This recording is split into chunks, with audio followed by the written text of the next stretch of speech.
Good morning, everybody, or afternoon, whatever it is.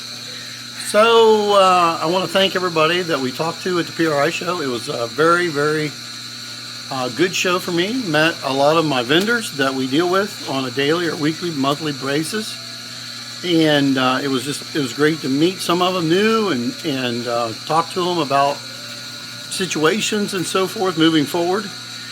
We got a lot of new exciting things coming up into the future. We will announce them when there's more things planned out. Mostly it has related to the dyno stuff. So, back in the shop working here, starting this channel, you know, it wasn't my ultimate goal, but I am trying to get better since there's so many people that has interest. And I don't know why you have interest in me. I'm just Bob. But anyways, I'll try and show and open up and show more stuff because most of the stuff I do is just something that I truly do every day, and I don't think it's nothing big. So, and some people watch it for different reasons, for different content. Some watch it for the machining process, the engine building, the dynoing process. Different people watch it for different things. So if I don't know, covering somebody else that maybe has a machine shop that's tuning in, you know, I feel that everybody has their own way of doing it. I think there's certain big things that has to be done somewhat the right way for anything to last. And so we're going to try and probably touch on some of those notes. So moving forward here, I have Billy's S10 small block aluminum Rodak motor in the tone here, and we are getting ready to send these pistons out to line and loading coatings, and hopefully you can hear me. I have PRI flu afterbirth or whatever, so I have a new to me an SV10 over there that I use to straighten the cylinder walls with the diamonds, but I still love, and I haven't converted completely yet to the diamond stuff. I still love my stones. I know what somewhat works that I haven't had problems with, so it's hard to convert.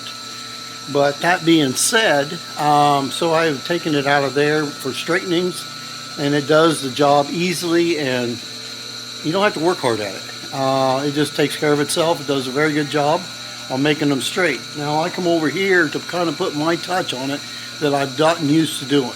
So the one thing, as you look down in this, you can show a camera down in there. I want you to look down in these cylinder walls. Now what I fight to want to make sure that I get as correct as possible is straightness, 2/10 top to bottom, but also on the bottom there is a ridge, or where the casting meets up with the cylinder. Now this has sleeves in it, but like on a standard block, same thing, that bottom ridge. Now I noticed that it's the least amount of travel on the home when it's working, so you gotta make sure that ridge is making sure it's the size, because the piston spends all its time at that ridge. And if you leave that thing tight, and always check the bore from above that ridge, and you leave that ridge too thick, that piston's going to scuff it. It's going to be tight there all the time. So I would rather have it be loose to a degree than tight, because loose survives, mostly in everything. And so I make sure that is to size, and whatever it takes to get that, and then 2/10 top to bottom. And then different stones I use is a different soup mixture that I have had luck with a profilometer, and analyzing what goes out, what comes in, and with the rings and so forth you use on it. So it is quite detailed. And the other thing about machining your equipment, as far as using it, as it's got a temperament, it's got a way of its own that you got to learn over a period of time and adjust to learning how to run it. It's something you just don't go in and day one are awesome at it. It is truly something you gain knowledge or experience with, and that's another reason why I've had good success with this, and it's tough to leave this situation.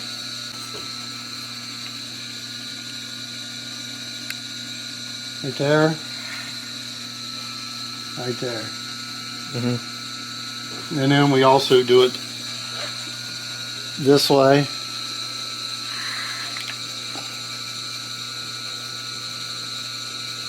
Right there. Oh, got it now.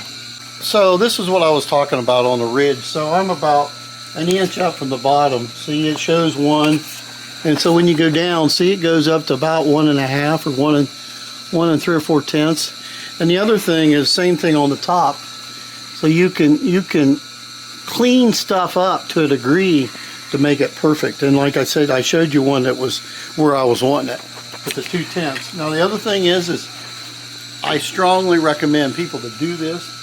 This is the gauge, the only gauge, or at least one of the best gauges I've ever seen to use. Anything else doesn't show what you need to do to a cylinder. Long time ago we had instead of a 10th gauge, we had a 1,000th gauge.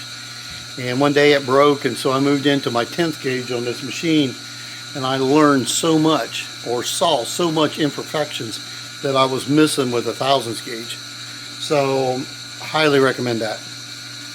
And you want to show that on the face? Like what?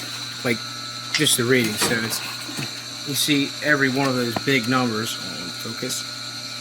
Every one of these big numbers is 1,000th. So all these, you know, all the lines in between are tenths of 1,000. This is one of the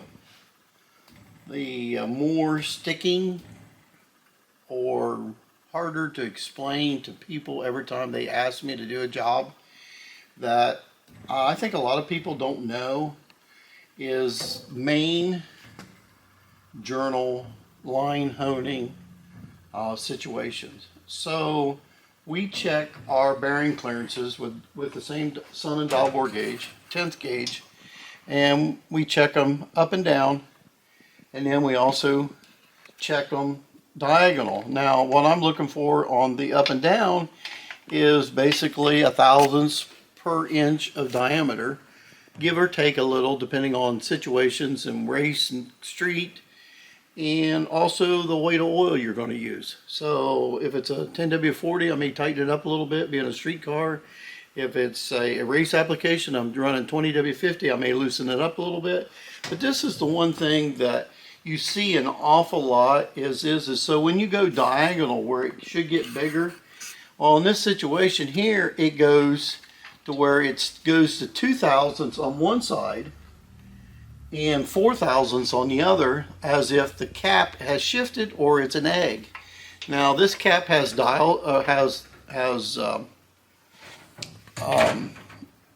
pins, dowel pins in it to keep it located. Now they are very snug. They don't pop on and pop off, but they slide on, so there could be a slight amount of movement there. But I don't feel that it's the amount of movement as you have in your dial bore gauge. So one of the ways that I usually like turning cranks for people is if I fit the crank to the block. So what I'm saying is that block, the bearings are all tore up in it. So we're going to custom grind this crankshaft to fit in this block. So I ordered 20 over bearings. We put them in here and we check them. Well, so then you go into this deal here and you find out that it's egg shaped, or it's all twisted around. So which is probably what caused the bearings to show like they did. And if you don't fix this, you're going right back to the same scenario. And so I don't know whether there's a lot of people doesn't understand that there is 1,000ths high and low in the bore here, and also 1,000ths on the specifications when we're grinding a crank. So most grinders will grind to 2/10 under low side to give you an extra amount of clearance. So when you're putting it in the block and you don't have this equipment or don't fix this, that there's a better possibility that it survives. And I think there's a tremendous amount of people out there that don't understand the specifications of this tech that needs to be checked or done.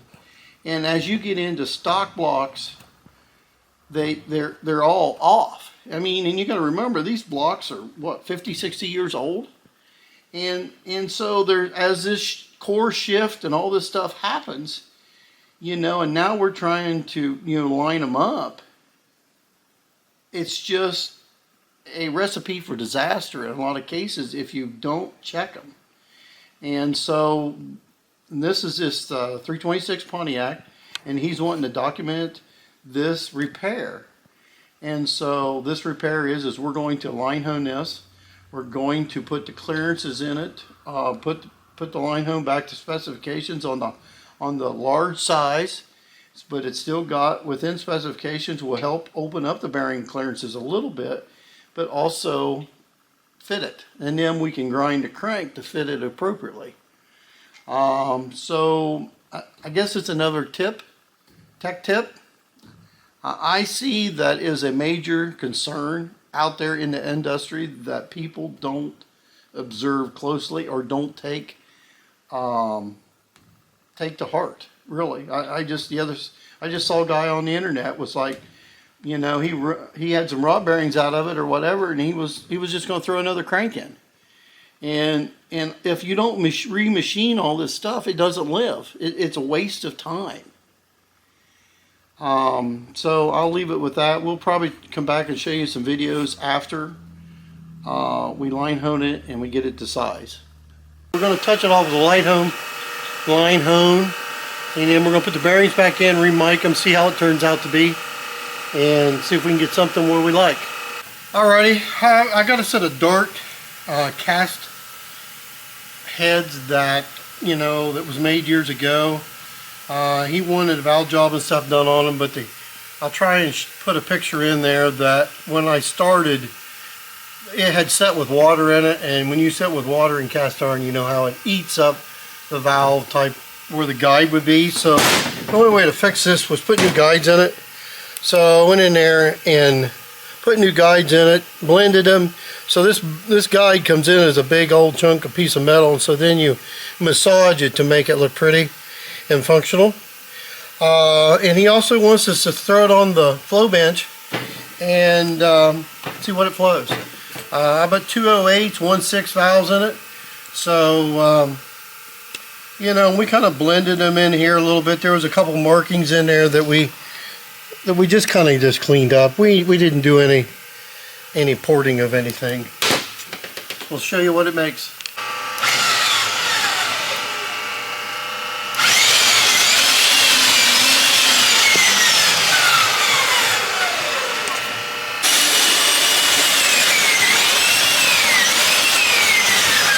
Back on these Dart Iron Eagles, I showed you the valve seats. I really liked how well they turned out, and he wanted them flowed just to see what the numbers was, and we flowed 2 different cylinders over here, and the 2 graphs here.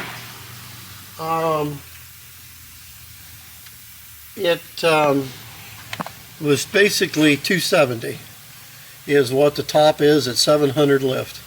At 600 lift it was 269, 500 lift was 268, so truly it doesn't fall off much or take a long time to get there. You know, at 400 it was 238, so you know, I think for what it is, that thing works really good. So we get some new springs for him and retainers, put them together, and they'll ship them. As we recorded in an earlier segment about the line hone and how it was off, we have line honed it. I think you saw a glimpse of that. We have now reinstalled the bearings in here and remeasured the size up and down and sideways to make sure that they are what they are.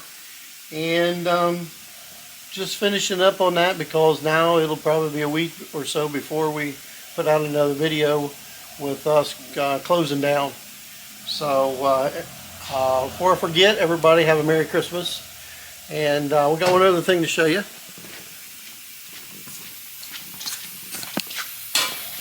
So we're doing a standard valve job on this set of aluminum heads, and I have my part of my cutter that does the 3 and 5 angles has a radius on it, so you can see how this here is kind of got built up. We'll come over here on this one here, And you can see after cutting it, it allows the room for the radius for the air as it comes open to go around that. It allows the movement around the valve. So just another thing, tidbit to share. I think it's been well documented and covered on most YouTube videos and stuff, but we're just showing our normal everyday life here. So this is part of it. The one-handed All right. Austin. Merry Christmas, Merry guys. Christmas from Uncle Bob's place. Yep.